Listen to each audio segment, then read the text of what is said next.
Pamamagitan lamang ng 3 cloves ay makakamit mo anuman ang ninanais ng iyong puso at mga minimithi mo, pera, kasaganahan, prosperidad at buksan ng sagrado at divine abundance. Para sa iyo ngayong araw ay tuturuan kita ng 3 powerful technique na pwede mong gawin ngayon sa cloves. Kaya naman ikaw ay makakapagdala ng kasaganahan sa iyong tahanan at buhay. Kung nais mong umakit ng prosperidad ngayon dahil nararamdaman mong ikaw ay naiipit, nagigipit at nahihirapan sa kung ano ang mayroon ka ngayon, gamitin ang powerful na teknik na ito dahil ang resulta ay nakakamangha talaga.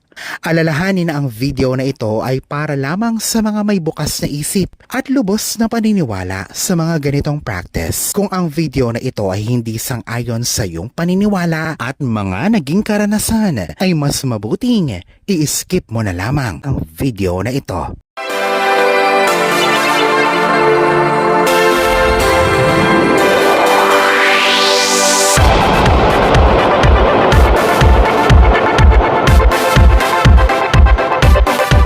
Ang cloves na ito ay tutulungan kang magdala ng kayamanan, trabaho at prosperidad. At ang pinakaimportante ay buksan ang mga biyaya na siyang nakalaan para sa iyo. Kaya kung ikaw sa pakiramdam mo, ikaw ay napipigilan at nais mong gawin na ang iyong tahanan ay maging isang money magnet, alam ko ang mga nakamamanghang pag-aari ng cloves. Siyang gumagana na parang isang money magnet. Siyang gumagana na parang isang magnet para sa prosperidad. Mahal kong kalaurel, hindi natin maaakit kung ano ang gusto natin. Tayo ay inaakit natin kung sino man tayo. Kung ngayon ka pa lang sa channel na ito, ay huwag kalimutang i-like at i-share ang video na ito. Mag-subscribe ka na din. Click ang bell at all para lagi kang updated sa mga pinakabago kong mga videos. Umpisahan na i-reprogram ang ating subconscious mind ng anumang mayroon tayo gamit ang cloves bilang mga trigger upang magdala ng positibong enerhiya sa ating buhay. Ang kailangan mo lamang ay 2 bagay. Maliit na pinggan at cloves. Ito ay 3 cloves. Ang cloves ay hindi dapat sira-sira. Hawakan ang 3 cloves sa iyong kaliwang kamay upang ma-activate ito. Sabihin ito ng 3 beses. Salamat, Panginoon. Sa kasabihin ito ng 1 beses, ina-activate ko ang bango ng kayamanang ito at ito ay pumapasok na sa aking tahanan. Amen. Ito ay tapos na. Ilagay ang 3 cloves kung saan madalas ay may aktibidad patungkol sa pera o sa madalas na dinadaanan mo sa loob ng bahay. Ang pinakamagandang halimbawa nito ay sa main door dahil sa main door madalas dumadaan ang lahat ng bagay. Para sa pangalawang teknik na ituturo ko sa iyo, kalaurel, dito ay kailangan mo naman ng 6 na cloves. Ilagay mo ito sa iyong dominant hand. Huwag kakalimutan na dapat ay hindi ito sira.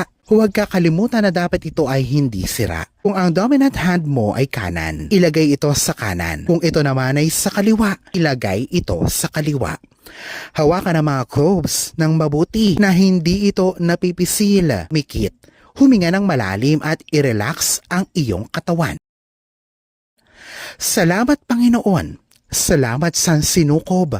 Ngayong araw ay idinedeklara ko na ang kasaganahan na pumapasok na sa aking tahanan at buhay. Sa pamamagitan ng pagsang-ayon ng kalangitan, ako ay masagana, ako ay napupuno ng prosperidad at tinatanggap ko ito ng may bukas na mga kamay. Amen. Ito ay nangyayari na. Pagkatapos nito ay ilagay sa lahat ng area at sulok ng bahay, sa sala, sa kusina, sa kwarto, sa garahe, sa lahat ng sulok ng bahay, sa entrance at sa main door. Maaari din itong ilagay sa taas ng pinto, sa taas ng door frame. Mahusay na ilagay ito sa mga lugar na ito dahil dito madalas kumakapit ang enerhiya. Para sa pangatlong teknik na siyang pinakaimportante sa lahat. Para dito ay kailangan naman natin ng maliit na plato at cloves. Para naman dito, Hindi na importante kung ang cloves ay sira o buo. Maglagay ng isang puno na clove sa kamay. Ang isang platito ng cloves na ito ay dapat na nakalagay sa kaliwang bahagi ng sala. Ilagay ito sa lugar na hindi magagalaw o mahahawakan. Panatilihin ito dito sa loob ng 3 araw at 3 gabi upang maalis nito ang negatibong enerhiya mula sa iyong bahay. Upang ma-activate ito ay sambitin ito ng may lubos na paniniwala at kapositibuhan.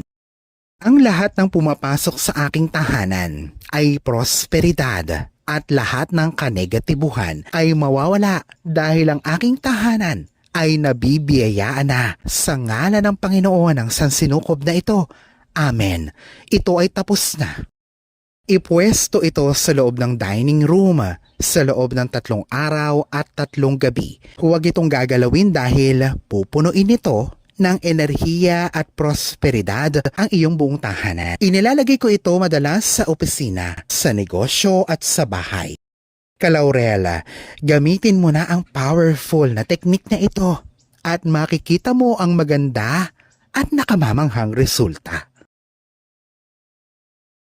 Alalahanin na sa poong may kapal pa din, nagmumula ang lahat ng pagpapala, ang kasipagan at ang kabutihan sa ating kapwa kasabay ng buo mong pananalig sa may kapal.